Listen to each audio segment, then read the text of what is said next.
요한계시록 7장은 6번째 인하고 7번째 인 사이, 그 사이에 막간을 두고 마지막 7번째 인을 떼기 전에 그건 신자의 정체성이 과연 뭐냐, 이 부분을 분명히 확인하고 가자라는 취지에서 기록되어 있다라고 말씀드렸죠. 그 중에서 이제 저번 시간에 다루었던 14만 4천이 무엇을 의미하는지 말씀드렸습니다. 하나님이 우리 모두를 전부 구원하시려고 하는 그 절대적인 사랑의 마음과 또 그럼에도 공의를 이루어야만 한다는 이 두 기준을 극대화시킨 그런 상징의 숫자라고 했습니다. 늘 이제 드리는 이야기지만 요한계시록은 두렵게 해서 우리로 하여금 주눅을 들게 하려고 하는 그런 의도가 아닙니다. 이 죄악된 세상에서 우리를 향하시는 하나님의 그 사랑과 구원에 대한 집요함이 그게 얼마나 깊고 큰지 이걸 알게 하시고, 그래서 어떤 환난과 고난이 와도 절대로 넘어지지 않을 그런 믿음이 그분의 그 사랑에 힘입어서 흔들리지 않기를 바라는 마음으로 기록된 성경입니다. 오늘 말씀 제목이 소테리아인데 구원이란 뜻입니다. 여기서 이제 영어에서 구원이란 단어 salvation이 나왔는데, 그러므로 이 14만 4천이라는 숫자를 볼 때마다 자 이제 얼마 안 남았단다, 서둘러야 돼, 나머지는 전부 아웃이야, 이제 그런 식으로 몰고 가는 건 이 숫자에 대한 오해가 불러일으킨 잘못된 해석이라고 그랬죠. 14만 4천은 우리를 향한 하나님의 그 구원의 소원이 담겨져 있는 참 가슴 찡한 숫자라는 거, 이걸 다시 한번 인식하면서 이해를 해야 하는 겁니다. 7장 전체는 결국 이 14만 4천이라는 숫자, 그 숫자에 대한 메시지라고 보면 됩니다. 자, 오늘 이제 14만 4천을 이제 저번 시간에 했고, 그 14만 4천을 계수하면서 이스라엘의 12지파를 일일이 나열하고 있습니다. 자, 여러분 원래 12지파 그러면 기본적으로 잘 아시죠? 야곱의 12아들로부터 비롯된 건데, 영적으로 구약의 12지파, 그 다음에 신약의 12제자, 여기다 곱하기 많다라는 개념의 1000, 요래서 12 곱하기 12 곱하기 1000, 요게 원래의 오리지널 14만 4천인데 정확한 숫자의 개념이 아니라 이제 구원받은 영혼의 전체를 구약과 신약을 아울러서 가장 광범위하게 표현하는 상징 숫자라고 그랬죠. 자, 근데 이제 오늘은 그 14만 4천을 그런 줄 알았는데 구약의 12지파만을 중심으로 이 숫자를 도출하고 있다는 거예요. 무슨 말이냐 하면 구약의 12지파 곱하기 신약의 12지파 곱하기 1000, 이래서 나오는 숫자이기도 하지만 그렇게 계산 안 하고 구약의 12지파만을 통해서도 14만 4천이라는 숫자가 나올 수 있다는 말이에요. 그렇죠? 오늘 읽어봤으니까 알겠지. 한 지파당 12,000명씩 계수합니다. 그러니까 12,000에다가 12지파니까 11 곱하면 그것도 14만 4천이 되는 거예요. 그 얘기 지금 했죠. 그러니까 이제 아시겠죠? 이것만 봐도 14만 4천이라는 게 어떤 그 카운터 1, 2, 3, 4라는 수의 개념이 아니라 그 산수가 아니란 말이에요. 영적 의미의 상징적 숫자다, 이제 그런 이야기입니다. 그러면 이제 오늘 본문처럼 12지파에서 각 지파당 12,000명을 계수해서 14만 4천을 만들어내는 의미가 왜 이런 식으로 계수를 하고 이걸 우리들에게 읽도록 이렇게 전해주고 있는가, 이걸 생각해 봐야 됩니다. 자, 유대인들이 이 성경을 읽을 때 우리하고 다르죠. 저들이 익히 역사적으로 조직되어 있던 12지파를 거론을 해가면서 요한계시록 보니까 야, 우리 옛날부터 있었던 그 지파 이야기 나오네. 그 지파당 아주 그 구체적으로 12,000명씩이다, 그렇게 말함으로써 이 구원을 얻은 사람들이 추상적으로 그냥 매우 많이 구원 얻는데라는 그런 관념론적인 인식이 아니라 아주 이게 피부에 와닿는 실감이 되는 느낌을 준다는 거예요. 야, 봐봐라, 저 유다 지파 저 12,000명이래. 저기 저 베냐민 지파도 12,000명이래. 야, 그럼 우리 지파는 얼마나 되나? 우리도 한 12,000명은 돼야 되는 거 아닌가? 이 실감 나죠? 우리 중에 누가 구원을 얻게 되는 거지? 그런 식으로 직접적으로 이제 와닿게 하는 거죠. 어떤가요? 그럼 좀 실감 나지 않겠습니까? 하나님이 예수 믿는 교인을 구원시켜 주신대. 아주 하나님의 사랑이 커서 많이 구원시켜 주시려고 하신다네. 그런 식으로 넘어가는 거 하고요. 야, 들어봤냐? 그 화도교회에서는 120명이 구원받는데 옆에 교회는 한 명도 못 받는데, 그래 버리면 체감되는 느낌이 완전히 달라지죠. 그러니까 구원이 남 이야기가 아니고 지금 나에 대한 이야기가 되는 거거든요. 그래서 오늘 본문은 구약의 12지파를 통해서 14만 4천 명이 나온다는 메시지를 주는 것입니다. 이 글을 그 당시에 직접적으로 접하게 되는 이스라엘을 겨냥한 메시지가 되는 거죠. 구약이 14만 4천 빼고 그러면 신약은 아무도 구원 못 받고 그런 건 아니잖아. 그래서 14만 4천이라는 게 주는 영적 의미를, 이걸 이제 우리가 확실히 이해를 하고 가야 붙잡고 기도를 하든 위에서 기도를 하든 그럴 거 아니겠습니까? 구원의 어떤 구체성 그리고 이제 실체성을 느끼게 해주는 거죠.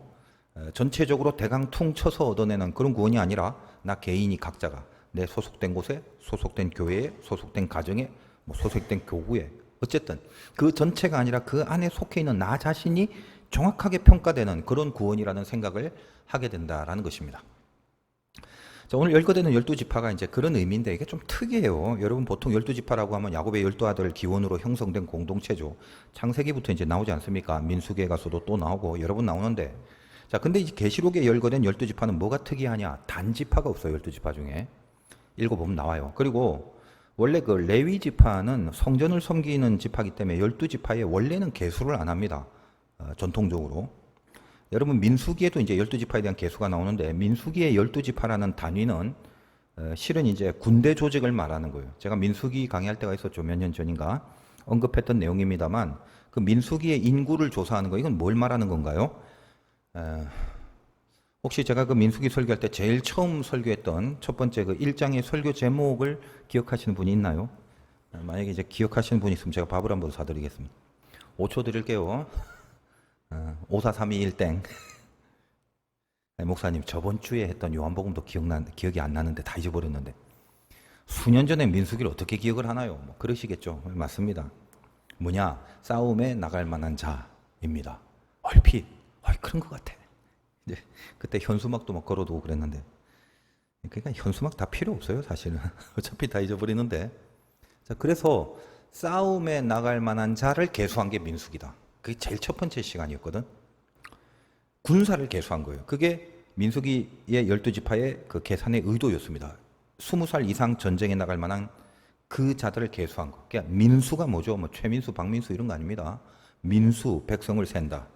뭘 세요? 전투를 의식하고 계수를 하는 거예요. 그러니까 요한은 그 민수기의 그런 계수를 염두에 두고 지금 하나님이 보여주시고 말씀하시는 14만 4천을 민수기의 계산을 통해서 이렇게 제시하고 있는, 그 환상을 그렇게 보고 제시하고 있습니다. 이 종말의 시대에 뭐다? 전사처럼 싸워야 하는 거죠.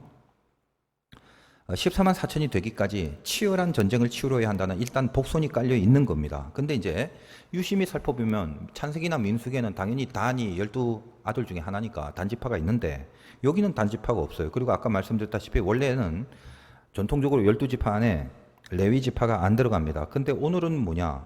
근데 왜 레위지파는 안 들어가죠? 레위지파는 성전을 섬기잖아요. 직접 전투하진 않거든요. 저도 이제 군목 출신입니다만 군목은 이게 총 갖고 싸우질 않아요. 이제 그런 것처럼 성전을 섬기기 때문에 직접 전투를 하지 않는다. 그래서 원래는 레위 지파가 빠져요. 12지파 중에. 그 다음에 요셉 지파라는 것도 없죠. 대신에 요셉의 두 아들인 에브라임과 므낫세 지파, 이게 12지파 안에 들어가지 않습니까? 그거 다 알고 계시죠. 이제 이 정도는 금요철화 정도 나오실 분이면. 그러니까 야곱의 12아들로 12지파를 만들었는데, 자, 그 중에 레위 빼고 요셉 대신에 요셉의 두 아들 에브라임과 므낫세가 들어가서 총 12지파가 되는 오리지널 12지파 중에 오늘은 이게 다르다는 거예요. 레위 지파도 12지파에 집어넣었어요. 그 다음에 요셉도 지파를 하나 형성해서 있습니다. 대신에 요셉의 두 아들 중에 므낫세 지파만 있고 에브라임 지파는 뺐습니다. 그리고 이제 단 지파는 어딘가 없어져 버렸죠. 그럼 요한은 자기가 본 환상을 이렇게 대강 적지는 않았을 거 아닙니까? 분명히 이런 식으로 12지파를 요한계시록에서 뭔가 좀 특이하게 열거한 이유가 있겠죠. 잠시 그냥 뭐 쓰다 보니까 좀 깜빡 까먹고 그래서 뺀 게 아니다 이 말이에요. 자, 그럼 결국 뭘 이해할 수 있어야 하는가 하면 레위가 왜 들어갔느냐? 뭐 근데 그런 건 중요한 거 아닙니다. 왜냐? 지금 계시록의 14만 4천은 민수기처럼 곧 전쟁을 치러야 될 사람을 카운트하는 게 아니라 이미 구원을 받은 신분으로서 존재하는 신자들을, 그걸 말합니다. 물론 내용적으로는 치열한 전쟁을 해야 된다라는 복선은 깔려 있지만, 지금 요한계시록은 민수기가 아닙니다. 마지막 종말에 구원받을 자로서의 14만 4천, 이걸 제시하는 거죠. 그러니까 레위는 뭐 당연히 들어가야 되잖아요. 당연히 들어가는 게 자연스럽습니다. 자, 근데 문제는 그럼 단지파는 왜 빠졌나? 그리고 요셉 지파를 만들어 갖고 그 원래는 두 아들에 의해서 세워진 에브라임 지파, 므낫세 지파 중에 하필 왜 또 에브라임은 빼고 요셉이면 요셉으로 끝내지 왜 또 므낫세는, 그 아들인 므낫세는 있고 에브라임은 빼버렸는가? 이런 거. 물론 요셉 지파라는 것을 하나 더 만든 거, 뭐 이건 이제 이해하죠. 레위가 하나 더 만들어주고 요셉 지파가 만들어지는 거. 지금 계시록은 전부 구원을 지금 있는 대로 주고 싶은 하나님의 심정을 기록한 그런 기록이잖아요. 그러니까 될수록 더 많은 전체를 총망라하는 그런 어떤 마음이 있습니다. 그러니까 레위 지파가 들어간 거나 요셉 지파가 형성되어 있는 거나 그건 다 이해가 되잖아요. 그렇죠? 다다익선 아닙니까 구원은. 전체 이스라엘이 다 들어가는 영적 단계, 이제 그게 뭐 구원의 마지막이니까 그런 건데, 그럼 단과 에브라임, 어쩌라고 이건 빼버린 건가? 그런 겁니다. 이에 대해서 이제 수많은 해석들이 난무하죠. 대부분 이제 일반 교인들은 이 구절을 쭉 읽어도 여기 단이 빠지고 에브라임이 빠지고 앞에 거하고 뭐가 비교가 되는지 아무것도 몰라요. 그래서 이제 그 모르는데 어쩌라고. 근데 이제 유심히 보면 빠졌기 때문에 성경이 뭔가 말하려는 메시지는 그걸 빼트리고 주는 거기 때문에 이걸 알아야 되는 거죠. 그래서 이제 굳이 이렇게 또 언급을 해드리는 것입니다. 그래서 많은 이제 성경의 학자들과 목사님들, 신학자들이 연구를 하는데 이제 그러다 보니까 어떻게 해야 되겠습니까? 도대체 그럼 단과 에브라임이 뭐가 잘못이 있는가? 그 생각을 하겠죠, 당연히. 그래서 성경에 등장하는 단, 또 에브라임 여기에 관한 사건을 막 일일이 다 뒤져갖고 예를 들면 어떤 잘못이냐, 무슨 흠이 있냐 이걸 발견하려는 시도, 그 작업을 거의 다 합니다. 그래서 14만 4천에 들지 못하는 이유를 자 이런 잘못들 때문이다라고 설명하려는 시도들이 거의 대부분의 이 부분에 대한 해석들입니다. 뭐 당연하죠. 잘못한 게 있으니까 아웃이고 그런 식으로 해석이 돼야 되는 거잖아요. 자, 근데 이제 문제는 뭐냐 하면 이제 제가 생각하는 문제인데 이 부분에 대한 시중의 해석들이 너무 이제 뻔한 논리로 가려다 보니까 그렇잖아요. 잘못이 있으니까 뺐다. 그러니까 단이나 에브라임에 대한 흠잡기 연구만 하고 야 봐라 여기 보니까 이런 잘못이 있네. 이거 보니까 이런 죄를 지었네 등등. 그 성경의 내용 중에 단과 에브라임을 싸그리 다 찾아갖고 그들이 그 계수에서 빠진 이유를 이렇게 정당화하려는 시도들만 있다는 거예요. 그렇죠. 잘못이 있어야 정당하잖아. 빠진 거에 대해서. 그 틀린 거 아닙니다. 그러니까 다 그게 맞는 말들인데 우리가 조금 더 한번 깊이 생각해 보자는 거예요. 성경이라는 게 그렇게 단순하게 볼 내용이 아닙니다. 우리가 성경 해석할 때 이런 거 있잖아요. 인간이 이미 어떤 결론을 내버리고 그리고 그 결론을 낸 것에 뭔가 맞는 근거를 찾는 것으로 그렇게만 가죠. 그러니까 저도 이제 일단은 이 부분에 대한 이제 설교를 제대로 하려면 보통 시중에서 해석하고 있는 내용이 뭐였는지를 알려드려야 하는 거거든요. 이제 그러면 저도 이제 성경 구석구석 나오는 단, 에브라임에 관한 이런 이야기들 막 정리해서 전해드리고, 자 보세요. 그래서 이건 이들은 이래서 틀려 먹었습니다. 뭐 저건 저래서 틀려 먹었습니다. 이런 식으로 이제 결론을 드려야 하는데 그러려면 일단은 시간이 엄청 많이 걸리고요. 성경에는 그들의 그 이야기만 뽑아내도 그 내용만 말씀드려도 내일까지 설명을 해야 돼요. 그리고 이제 중요한 거는 만약에 정말 시중에서 해석하는 것처럼 그들이 그런 잘못했던 그 사건들 때문에 오늘 이 계수에서 빠진 것이다라고 한다면 시간이 뭐 걸리더라도 일일이 다 설명을 드리는 게 의미가 있는 건데 실은 이 단이나 에브라임이 잘못한 거, 뭐 제대로 못한 거, 죄진 거 단지 단순하게 그런 이유로 오늘 14만 4천에서 빠졌다라고 보는 것을 저는 옳지 않다라고 보기 때문에 제가 이제 시중의 해석들은 따라가지 않게 되는 겁니다. 그래서 저는 그것 때문이 아닌데도 자꾸 그런 부분을 복잡하고 장황하게 이제 그들의 사건을 다 정리해서 말씀드릴 필요는 없다. 그 필요를 제가 못 느낍니다. 시중에 또 나도는 말들 중에 단지파가 어디 갔냐 그러니까 한국으로 와서 단군이 되었다라는 그런 낭설도 한때 유명했습니다. 꽤 유명한 낭설이었습니다. 그러니까 인간이란 종자들이요, 이 뇌가 참 신기한 사람들이 많아요. 그렇게 비약적인 사실들을 너무 쉽게 잘 받아들이죠. 그러니까 뭐 이단들한테도 많이 넘어가는 것 같아. 뭐 메시아, 교주, 인간 뭐 이런 것도 그냥 다 믿어버리고 우리 머리들은 좋은데 뭐다 논리가 약해요. 우리나라 사람 특징이 그래요. 머리는 좋은데 논리가 없어요. 단지파에 대해서 여러분들이 성경을 많이 읽으시고 기본적 내용들 잘 아시면 사실 제가 이제 설교하기가 참 편한데 실상이 안 그렇죠. 여러분의 실상이. 그나마 이제 기초적 내용들이 뭡니까? 야곱의 아내인 라헬의 시종에게서 낳은 아들이 단이죠. 근데 나중에 이제 야곱이 그 아들들에게 예언적인 유언을 할 때 단에 대해서는 좀 혹독한 말이에요. 뱀이다, 독사다. 그런 내용이 창세기 나옵니다. 자, 그리고 뭐 또 레위기에 가면 단지파 소속의 디브리라는 사람의 딸이 이제 하나님을 저주한 사건도 나옵니다. 물론 이제 여러분 이게 생소한 거죠. 레위기 사건이니까. 뭐 삼손, 또 단지파잖아요. 유명하고.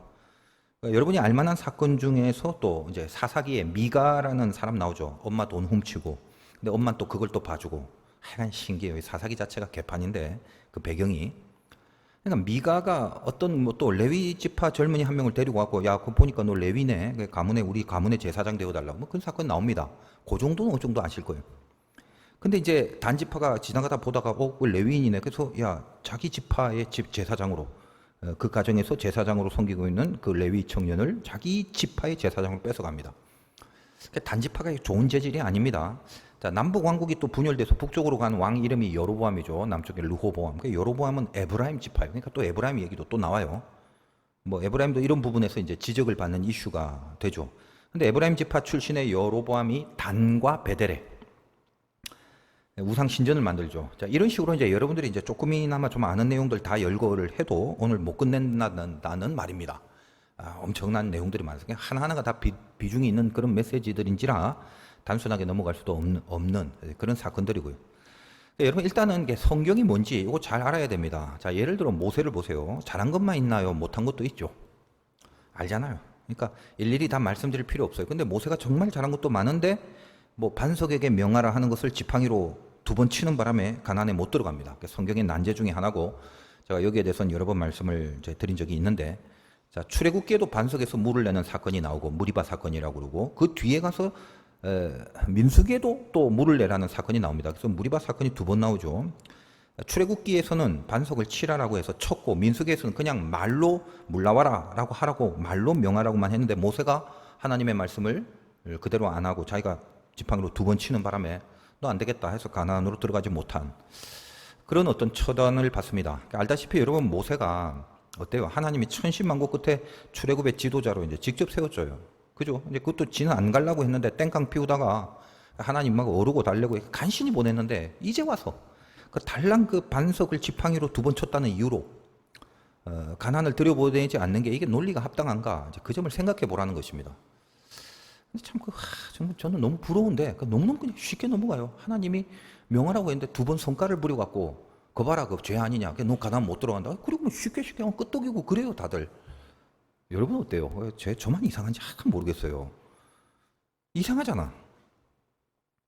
그래서 대부분 어떻게 하냐면 모세가 하나님의 종인데 그냥 명하라고만 했지 반석을 그렇게 2번씩이나 치는 거 그거 성깔 부린 거다. 그걸로 치불해서 가나안에 못 들어간다고 해버린단 말이에요. 그러나 여러분 모세가 가나안에 못 들어갔다는 것이 또 천국에도 못 갔다라고 보면 안 되죠. 여러분 신약에 보면 변화산상에 엘리야와 모세가 예수님 옆에 나타나지 않습니까? 그런 걸 보면 당연히 천국에 갔죠. 그러니까 주의하셔야 돼요. 잘못한 게 뭐냐, 몇 번을 잘못했냐 그런 게 중요한 게 아니라 잘못이다 하더라도 그때 그 상황에서 하나님의 그 구원에 그때 그 상황에서 하나님이 주지시키고자 하는 어떤 구원 코드 중에 핵심적인 잘못이 있다는 것을 지적하려는 의도로 쓰여진 것이 성경이다. 말이 좀 어렵나? 이해하시죠? 그러니까 여러분 보세요. 모세는 출애굽의 인도자입니다. 영적으로 본다면 구원을 이끄는 자라는 거예요. 근데 구원은 한 가지뿐이죠.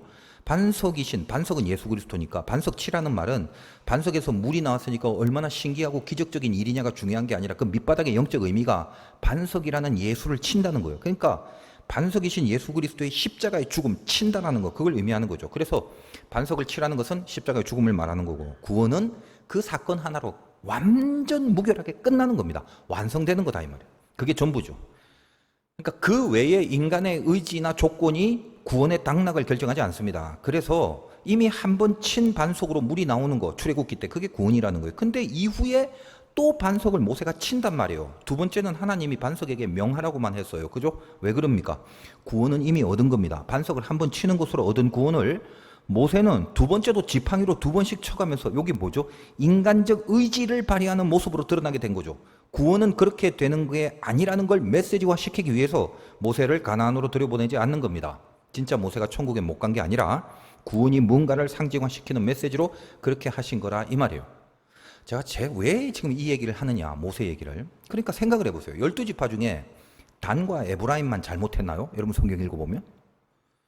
여러분 알다시피 예를 들면 뭐 다른 지파들도 잘못 많이 했어요. 대표적으로 뭐 레위 지파 어때요? 대단한 것 같지만 원래 그 야곱의 딸인 디나가 세겜 족속에게 강간을 당하고 나서 레위가 야곱에게 알리지도 않고 칼 들고 들어가서 할례 받고 어그정거리는 걔네들 그냥 칼로 도륙을 해버립니다. 굉장히 잔인한 짓을 한다고. 그러니까 기타 등등 뭐 여러 말 할 필요가 없죠. 잘한 것도 있고 잘못한 것도 있고 모든 지파마다 그리고 인간마다 다 그런 게 있단 말이에요. 그리고 단과 에브라임이 또 못한 것만 있느냐? 그것도 아니에요. 여러분 에브라임 지파 중에 그 유명한 여호수아가 나와요. 히브리서에 보면 또 믿음으로 인정받은 삼손 경우도 아까 말한 것처럼 단지파 사람이고, 그리고 여호수아 시대에 이 단지파가 워낙 그 전투력이 좋아갖고 상당한 전투력을 발휘하면서 가나안 정복 전쟁 시 많은 공을 세우기도 했습니다. 그러니까 결론이 뭔가요?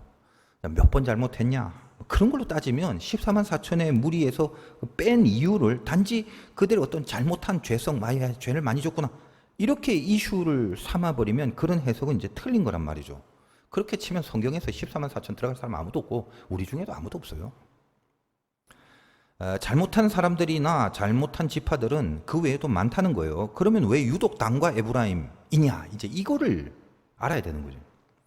여러분, 어떤 잘못 중에 지금 요 상황 속에 이 계시록이 말하고 있는 배경 속의 중심 주제, 그 메시지의 가장 중요한 코드에서 어디가 이탈이 된가, 그 점을 분명히 볼 수 있어야 된다는 것입니다. 여러분, 7장이 왜 있다고 그랬어요? 6장에서 8장 1절이 7이니까 바로 넘어가면 돼. 7장이 왜 들어가 있다고? 지금 계시록은 성경 전체의 주제가 구원이긴 하지만 계시록에 있어서 구원이라는 건 뭐죠? 이제는 어떤 완성의 차원에서 마지막으로 전하고 있는 성경이잖아요. 믿으세요, 믿어야 됩니다가 아니라 믿고 난 다음 마지막이기 때문에, 그죠? 그러니까 예수를 믿는 그 믿음으로 얻은 구원이 있다, 이 전제하에, 그러나 시대에 박해가 오는데 거기서 믿음을 잃어버리게 만들고 있다. 그러므로 뭐가 중요한 거냐? 이 핍박과 박해의 시기를 잘 참고 인내해라. 그래서 너희들이 이미 받은 구원을 온전히 이루어야 한다. 이게 주제죠.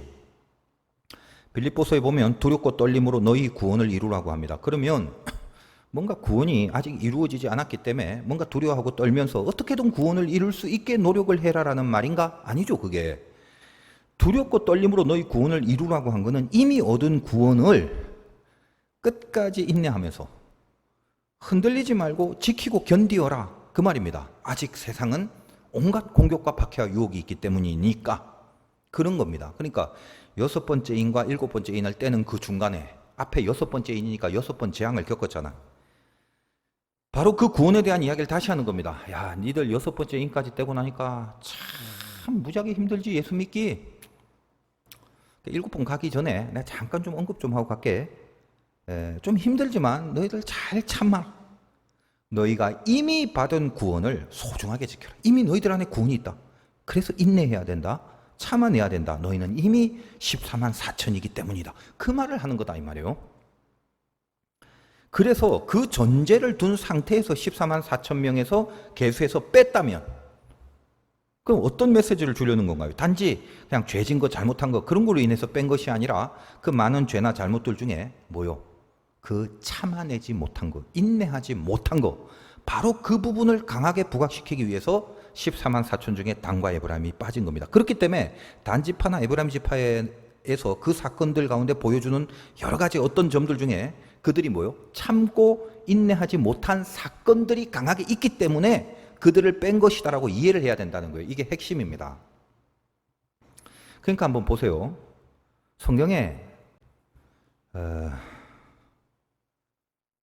야, 단지파 보니까 빠졌네. 계시록에 없대. 그러니까 단지파에 소속된 사람이라면 얼라도 쬐꼬만 애도 다 무조건 누구도 구원을 받지 못해. 그런 게 아니란 말이에요. 단지파 중에도 구원받은 사람이 있고 또 유다지파 중에도 구원받지 못한 사람이 있죠. 다만 상징적으로 말세에 이런 점을 조심하라는 취지에서 이 종말의 시기에 아웃이 되어버린 그 말을 함으로써 그 아웃이 된 근거를 단과 에브라임을 통해서 시사하는 그런 의도로 그 두 지파를 뺀 겁니다. 아시겠죠? 그러면 이제 중요한 게 뭐죠? 단과 에브라임 지파가 공통적으로 지금 이 종말의 시기에 뭔가 가장 중요한 부분에서 소테리아, 구원을 지켜내지 못한 부분이 있다는 겁니다. 뭐라고 그랬어요? 인내하지 못한 거, 그겁니다. 다른 거 다 안 볼게요. 딱 핵심 이것만 볼게요. 따라서 단지파나 에브라임 지파 이야기 중에 참으로 많은 사건이 있지만 그게 무슨 잘못이든 간에 그 잘못 안에 인내하지 못한 죄성을 드러내서 교훈으로 삼아야 된다는 거예요. 대표적으로 한두 개만 생각해 보도록 합시다. 일단 단, 출생부터 한번 보세요. 라헬의 시녀인 빌하의 아들입니다. 단은 단의 이름 뜻 자체가 심판, 판단이란 뜻인데 구약의 뭐 다니엘, 여러분이 알고 있는 영화배우 그 저항아, 제임스 딘, 이거 다 그러니 그 단의 이름과 동일한 거예요. 그러니까 심판, 판단이란 뜻에서 성경을 찾아보면 창세기 좀 구체적으로 억울함을 푼다 라는 뜻의 이름을 가집니다. 창세기 나와요. 자, 뭐가 그리 억울해서 풀라고 하는 건가요? 그 단을 통해서 억울함을 말하고 그리고 그것이 억울하다라는 판단을 한다는 겁니다. 어떤 말이냐? 자, 라헬이 어느 날 야곱한테 폭발하죠. 근데 맨날 레아한테만 가지 말고 좀 나한테 와. 나도 자식 좀 낳게 해줘. 그거죠. 뭐도 야곱 입장에서 아니 당신 임신 못하는 게 그 하나님이 그런 거지 왜 나한테 그러냐? 그렇게 얘기를 하죠. 그럼 차라리 내 시녀를 통해서도 애를 낳아라. 그래야 네가 날 보러 올 거 아니냐? 맨날 레아한테만 가지 말고. 그래서 단을 낳습니다. 하나님이 판단해서 자기 억울함을 풀었다라고 자기 여종이 난 단을 보면서 생각을 한단 말이에요. 맞는 생각일까요, 이게? 진짜 그런가요? 전부 라헬이 자기 입장에서 자기 생각에 빠져서 해석해버린 이름이죠.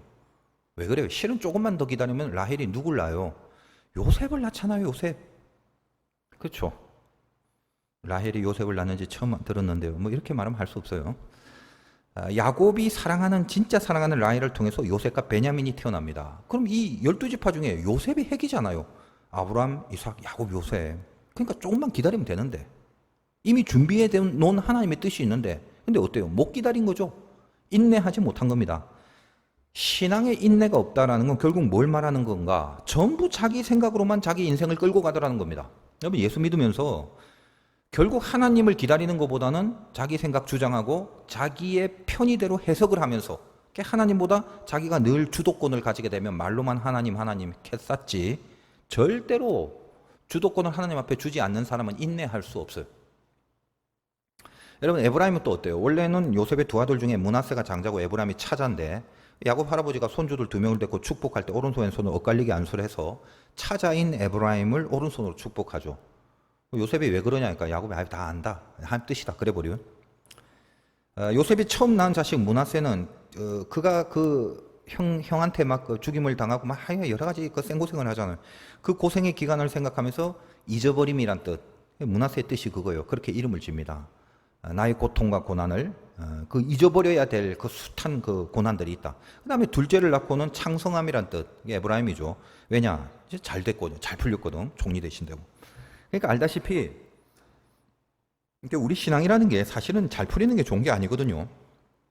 끊임없이 고난을 기억하고 그 고난을 통과해내면서 깨달았던 교훈들, 그걸 잊지 않는 겁니다. 뒤에 제가 한번 다루겠지만 초막절이라는 그 절기가 그런 거죠. 초막절도 3대 절기 중에 하나지 않겠습니까? 너희들 그때 그 광야 생각해. 광야 잊지 않고. 그래서 일부러 초막절엔 텐트를 갖고 밖에서 야영하면서 지키는 절기입니다. 자, 이 에브라임은 그 지파 중에 대표적으로 여로보암이 있습니다. 북왕국 남왕국이 갈라질 때 북쪽 이스라엘 왕이 되는데 북이스라엘의 가장 큰 죄성이 뭐냐? 단과 베델이죠. 여로보암은 베델과 단에 우상 섬긴 제단을 세웁니다. 왜 그러죠? 간단해요. 마음이 조급해지니까. 인내하지 못하는 거예요. 하나님을 기다리는 게 아닙니다. 백성들 가만 보니까 우리가 쪽수가 많은데 자꾸 남쪽에 예루살렘 성전이 있으니까 남쪽으로 기웃기웃거리고 불안하지. 그러니까 하나님이 기뻐하지 않는 걸 왜 모르겠어요. 여로보암이 이제껏 살았던 이스라엘 사람인데 그걸 아랑곳하지 않는다고. 하나님을 의식하는 게 아니라 사람을 의식하고 판단하고 참지 못하고 인내하지 못한 거죠. 조급하게 결정해버립니다. 그래서 그 판단이 절대 하나님의 뜻이 아닌데 알면서 저질러 버리는 거죠. 그것도 어떤 식으로 교묘하게 마치 하나님을 섬기는 듯한 표현을 하면서 야 니들 밑에서 그 하나님 예배하려고 알지 나 안다 단과 베델에서 예배를 하거라 그럽니다. 이게 하나님 앞에 예배하는 소리도 아닌데 그렇게 예배의 종교적 본능을 단과 베델에 있는 우상 신전에게 하라라는 식으로 꼬드기는 거죠. 그렇게 몰고 갑니다. 왜 그래요? 그건 백성들을 보니까 아무래도 안 될 것 같다. 불안한 거죠. 하나님을 섬기는 듯한 표현을 하면서 그렇게 하는 걸 우상이라고 몇 번 말씀드렸죠. 우상 숭배자들은 그런 의미에서 기다림이 없어요. 인내하지 않습니다. 왜요? 왜 우상을 숭배하는 우상 신앙에 기다림이 없을까? 뻔하죠. 제일 중요한 게 우상이라는 건 내 욕심이 이루는 건데 어느 세월에 하나님 기다려요? 자기 욕심을 얼른 반영하는 거 이게 중요한 거죠. 그게 우상 신앙이. 여러분 단지파 대표적 인물 삼손이죠. 멋대로 삽니다. 하나님이 세운 나셰린인데 하나님의 뜻하고 상관없이 살아갑니다. 그냥 힘만 세고 전쟁에서 이기기만 하면 되는 거죠. 그리고 자기 정욕을 위해서 그 여자에게 하나님의 비밀을 다 풀어버립니다. 얼마나 많은 이야기들이 있나요? 그나마 다행인 것은 나중에 눈 뽑히고 돌이킨 그것 때문에 이제 믿음의 장에 들어갔지만 이런 이야기들. 그러니까 아까 잠깐 언급한 미가 이야기도 마찬가지입니다. 이것도 참 깊은 이야기인데 지금 제가 뭘 말하고 있나요? 에브라임과 단 지파 속에 있는 것들 중에 인내함이 없는 그 부분을 지금 언급을 하는 것입니다. 그 아까 말씀드렸다시피 단지 레위인이라고 해서 제사장을 세우는 것도 문제죠. 미가가 희한해요. 뭐 엄마 돈 훔쳐도 괜찮고, 그 내용 아신다는 전제하에 제가 그냥 이렇게 말씀드립니다. 근데 단지파가 지나가다 그걸 또 강제로 뺏어갖고 자기 지파 제사장을 삼죠. 자, 원래 레위 지파는 12지파에 다 들어가 있어요. 레위 지파는. 그러니까 단지파도 레위 지파가 있어요. 그 안에. 근데 왜 하필 이 드라빔이라는 우상을 섬기는 짓을 하고 있는 그 제사장 미가가 그 우상을 섬겼거든요. 하나님 믿는다고 해놓고. 참 이게 말하려면 너무 길어지는데 어떻게 우리 이 시대의 교회의 그 현존하는 모습을 어떻게 그렇게 사사기가 잘 아는지 제가 정말 기가 막혀요. 그 교회 다니면서 점치는 사람들 많잖아. 왜요? 잘 되려고. 그게 기독교 신앙이 아니란 말이에요. 그러니까 드라빔이라는 우상을 지금 그 레위 청년도 섬기고 있거든. 왜 그래? 미가가 너 돈 줄 테니까 여기 와서 제사장 노릇만 해. 그거다 이 말이에요. 그러니까 뭐 별 할 일도 없고 그 당시 뭐 최소 시급도 안 나올 판에 어디 뭐 알바할 때도 없고 잘 됐다 이거지. 자기는 레위인데 돈 준다네? 섬겨 드리는 거예요. 드라빔을. 우상 제물, 우상 신상을 갖다 놓고도. 근데 그거를 또 그 짓을 하고 있는 그 레위 청년을 또 단지파가 가서 자기 걸로 뺏고. 아휴, 참 이건 무서운 얘기거든요. 왜 또 단지파는 그 청년 한 명을 자기의 지파의 제사장으로 또 데리고 갈까? 제가 이제 이 사건을 묵상하고 있으면 오늘날 교회와 이 목사의 모습이 어떤가 싶어요. 교인들은 자기 입맛에 맞는 목사를 하나 데리고 옵니다. 신학교만 나오면 되고 안수만 받으면 되는 거죠. 목사 자격은 되니까. 그리고 자기들의 욕심을 이루기 위한 목적으로 목사를 세웁니다. 자, 우리가 이 정도 당신한테 대우해 줄 테니까 우리 입맛에 맞게 잘해달라는 거죠. 근데 목사도 마찬가지예요. 내가 그냥 조그만 교회 개척교회 목사가 되느니 적어도 지파 규모에 해당하는 대형교회 목사가 되는 게 더 낫지. 그러면서 하나님의 뜻과는 상관없이 대가를 받아 누리는 것만 몰두하고 지가 정의와 의와 은혜에 대해서 어떤 취급을 받는지는 별로 중요한 게 아니야. 크게 대가를 받는 것에만 몰두하고 그것을 위해서 그 교인들의 잘못된 욕심을 이루어주는 일에만 신경을 쓰는, 회사로 치면 바지 사장이 되는 거죠. 그러니까 서로 어때요? 교인과 목사 사이에 가장 중요한 영적인 부분에 있어서는 건드리지 않습니다. 좋은 게 좋은 거지. 하나님의 의라는 건 별로 중요하지 않은 그냥 교회의 명분일 뿐이다 이 말이에요. 그래서 나중에 보면 나오지만 단지파는요, 자기 지파가 정복해야 될 땅, 하나님이 명령한 땅인데 그 힘들어 해놓고 자기들 마음대로 저 위쪽에 가서 라이스라는 곳을 점령합니다. 성경에 나오는 다 내용들이에요. 그래서 거기를 하나님의 명령으로 정복해야 되는 게 12지파의 사명인데도 지들이 원하는 그 지파의 땅으로 여기고 거기에서 살아갑니다. 그러니까 하나님의 명령보다는 자기들 좋은 걸 택하고 살아가는 거죠. 이후에 수백 년 동안 이 단지파는 오랫동안 그 우상신앙에서 벗어나지 못한 채 살아갑니다. 그 외에도 너무 많은 사건들이 있지만 에브라임과 단지파의 핵심이 그거라는 거예요. 지금 인내하지 못한 것과 우상숭배, 이건 밀접한 관계가 있죠. 전부 뭡니까?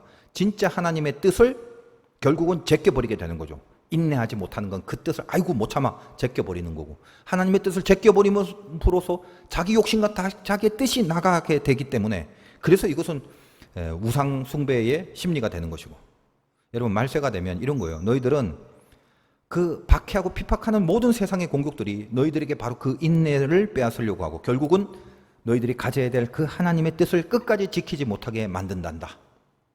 그러므로 14만 4천 명들아, 그 안에 단과 에브라임의 그 죄성을 조심해라. 그 메시지를 주고 있는 겁니다.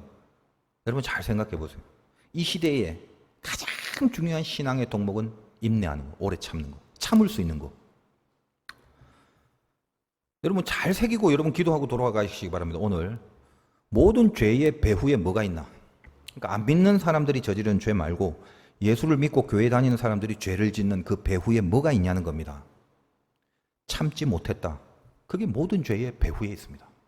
잘 생각해 보시오. 참 중요한 각성을 하셔야 됩니다. 애초부터 몰라서 저지른 게 아니라 참지 못하는 거. 신앙은 다른 거 없습니다. 그냥 하나님 사랑하는 건데, 사랑이 뭐죠? 사랑은 오래 참는 거라고 그랬죠. 오래 참다가 인내하는 거죠. 그걸로 내가 하나님을 사랑하고 있다는 걸 증명이 되는 거예요. 그러니까 하나님을 사랑하면 하나님을 끝까지 지킵니다. 내 기분 좋을 때는 나도 하나님 사랑하고, 내 기분 나쁘면 나도 하나님 사랑 안 하고, 하나님이고 뭐고 관심도 없고. 이게 오래 참음이 아닌데 대부분 그렇게 신앙생활 하잖아요. 그러니까 지 기분 내키는 대로 은혜도 좌지우지가 되고, 하나님을 사랑하면 하나님 끝까지 지킵니다. 내 뜻을 죽이고도 결국은 인내를 해냅니다. 그게 사랑이죠. 그래서 사랑은 오래 참고, 영어로 patient. 수없이 말씀드렸죠. patient는 환자란 뜻. 인내는 그래서 환자이기 때문에 늘 아파요. 아픔 없는 인내 없습니다. 하나님 지키기 위해서 내가 안 아프고 잘 지킨다고 거짓이죠. 안 아프면 그거 인내란 말 할 필요가 뭐 있어요. 근데 우리는 어떻습니까? 일단 아프기 싫어하죠. 단과 에브라임이 그겁니다. 안 아플래? 아프기 싫다는 거예요. 내 뜻을 꺾어야 되는데, 그러면 아파야 되는데 내가 왜 아파? 그겁니다. 못 참겠다. 그게 죄성이라는 거예요. 여러분 종말이 오면, 지금이 이제 종말인데 아플 일이 많아요. 아픔 중에 신앙을 지키지 않고 그냥 널널하게 하나님 사랑한다는 거 그 거짓입니다. 다 못 참아요. 그래서 지켜내지 못하는 게 못 참기 때문에 그렇다는 거예요. 9절과 10절 한번 보십시오. 이 일 후에 내가 보니 각 나라 족속 백성 방언 중에 아무도 능히 셀 수 없는 큰 무리가 나와서 흰 옷을 입고 손에 종려 가지를 들고 보좌과 어린 양의 앞에 서서 큰 소리로 외쳐 가로되 구원하심이 보좌에 앉으신 우리 하나님과 어린 양에게 있도다. 구원이 어린 양에게 있도다. 이렇게 하니, 자 이제 12지파로 계수된 걸 끝나고 그 계수된 자들이 등장합니다. 단과 에브라임을 제외한 무리들, 그들이 영적으로 제외된 무리들 14만 4천이고 구원받은 무리다 이 말이에요. 그걸 셀 수 없는 큰 무리라고 하는데, 그래서 14만 4천이라는 게 수의 개념이 아니라 메시지의 개념이란 말이죠. 14만 4천 나도 지금 세고 있는데 뭐가 셀 수 없는 큰 무리야. 근데 그게 주는 상징이 그렇다 이 말이죠. 그러니까 여러 번 얘기했죠 이거는. 그래서 14만 4천은 구원받은 자들, 그리고 끝까지 인내를 지켜낸 자들을 말합니다. 자, 근데 그들의 모습이 어떻다? 흰 옷과 종려나무 가지를 들고 왔다. 흰 옷은 두 가지 의미가 있습니다. 희다라는 건 죄를 씻었단 말이고, 옷은 행실이라고 그래요. 그럼 흰 옷 입은 자의 내용은 두 가지인데, 첫째는 뭐냐? 10절에 보니까 구원하심이 보좌에 앉으신 어린 양에게 있도다. 이런 고백을 합니다. 다시 말해서 흰 옷 입은 자는 첫째, 어린 양으로만 인한 그 구원을 얻은 자들이고, 오로지 어린 양으로 구원을 받은 자들, 구원하심이 어린 양께 있도다. 자, 그들이 그 구원받은 것에 대해서 12절에 보면 이르되 아멘 찬송과 영광과 지혜와 감사와 이런 식으로 그 주님 때문에, 예수님 때문에 어린 양으로 받은 구원이 너무 감사해서 찬양을 하고 있는 겁니다. 이것이 첫 번째 흰옷 입은 자의 모습이고, 그 흰옷 입은 자의 두 번째 모습은 14절에 보니까 내가 말하기를 내 주여 당신이 아시나이다 하니 그가 나에게 이르되 큰 환난에서 나오는 자들인데 어린 양의 피에 그 옷을 씻어 희게 했다. 그러니까 13절에서 이 흰옷 입은 자들이 누구냐라고 물어봤더니 천상에 있는 장로가 하는 말이 어린 양의 피에 옷을 씻어 희게 된 자다, 이렇게 얘기를 하잖아요. 근데 어떻습니까? 그 앞에 큰 환난에서 나오는 자들이. 그러니까 흰옷 입은 자의 두 번째 모습은 뭐냐면 환난에서 나오는 자, 보혈의 효험을 얻은 자일 뿐만 아니라 그 받은 구원을 환난 가운데 지키고 통과하고 인내를 이룬 자들을 말한다 이 말이에요. 그러니까 한마디로 구원과 인내, 그걸 말하죠. 오로지 예수 그리스도로 인한 구원이고, 그 구원을 다른 어떤 것으로도 대체하지 않고 자기 신앙을 지켜내는, 그걸 인내라고 한다는 겁니다. 그래서 그들이 종려나무 가지를 가지고 나온다는 이 이유가 뭡니까? 종려나무라는 것이요, 여러분 아까 말씀드렸다시피 초막절에 이 초막을 짓는 재료로 사용되는 게 종려나무예요. 그러니까 초막절의 의미는 뭐죠? 가나안에서 승리 이룬 거를 만끽하지 말고 예전 광야를 잊지 않는 절기라고 그랬죠. 그래서 그때 그 고난을 통해서 인내를 배우지 않았다면 종려나무를 갖고 나간다는 게 초막절을 기억하는 그 영성이다 이 말이에요. 이게 잊지 마라. 그 참아냈던 그 인내의 모습, 이게 신앙이다라는 거, 이걸 잊지 말자라는 모습이다 이 말이죠. 그래서 그 광야의 고난 동안에 인내를 배우지 않았다면 당연히 그들은 가나안 정복이 불가능했을 겁니다. 그러니까 너희들 잊지 말고 다시 텐트 치고 그날 그렇게 인내하고 견디며 통과했던 에브라임의 창성함이 아니라 그 므낫세의 고통, 그걸로 다시 가서 그 시절을 결코 잊지 말라는 것입니다. 그래서 흰옷과 종려나무 가지를 들고 나오는 것입니다. 이 종말의 시대의 참 믿음은 결국 하나죠. 누가 얼마나 참을 수 있느냐, 이 싸움이에요. 인내를 이룬 자에게 하나님이 사랑하신다고 말하는 거고, 우리는 하나님을 사랑한다는 말을 오래 참는 인내라는 것을 해냄으로 증명하는 거지, 다른 걸로 하지 말라는 거예요. 단과 에브라임을 충분히 살펴보고 싶지만 사실 너무 양이 많고 저 혼자 충분히 많이 살펴봤어요. 그래서 제가 다 살펴보고 결론만 드립니다. 우리가 인내를 통해서 지켜야 될 게 이 단과 에브라임을 통해서 한 세 가지가 딱 요약하면 나오는데, 단과 에브라임이 요 세 가지를 실패한 거, 이거를 공통적으로 정리를 해보니까 세 가지가 나옵니다. 저는 정리를 다 했어요. 다 보고. 그거 다 얘기하려면 시간이 걸리니까 여러분은 그냥 얻어 드시면 되는 거예요. 첫째, 아무리 힘들어도 신앙이 아닌 방법으로 반응하지 말자라는 거예요. 이들의 특징이 뭐다? 힘들면 전부 불신앙의 방법으로 대응을 해버렸다. 여러분, 인내한다는 개념이 바로 그겁니다. 아무리 힘들어도 신앙이 아닌 방법으로 반응하지 말자는 거예요. 예를 들어 뭐가 있을까? 한 100가지 정도만 지금 말씀드려 볼까요? 알아서 하십시오. 알아서. 근데 많은 부분 우리는 힘들어 버리면 신앙 아닌 방법을 서슴지 않고 이용하고 있다는 사실에 놀라시라 이 말이에요. 당과 에브라임이 그런 거예요. 두 번째, 아무리 힘들어도 하나님을 의심하지 말자는 거예요. 의심하지 마. 하나님에 대해서 의심하지 마세요. 세 번째, 아무리 힘들어도 우리를 향한 소망, 이 소망을 지워버리지 말자라는 거예요. 지금 외우시고 여러분 기도로 연결하기 바라요. 다 외우셨죠? 아무리 힘들어도 신앙 아닌 방법으로 반응하지 말고, 아무리 힘들어도 하나님 의심하지 말고, 아무리 힘들어도 하나님 나에게 주신 소망을 내 스스로 지워버리지 마라. 요게 당과 에브라임이 공통적으로 실수한 엑기스를 뽑아서 제가 말씀을 드리는 거예요. 외웠나요? 그 인내를 이루시기를 주님의 이름으로 축원드립니다.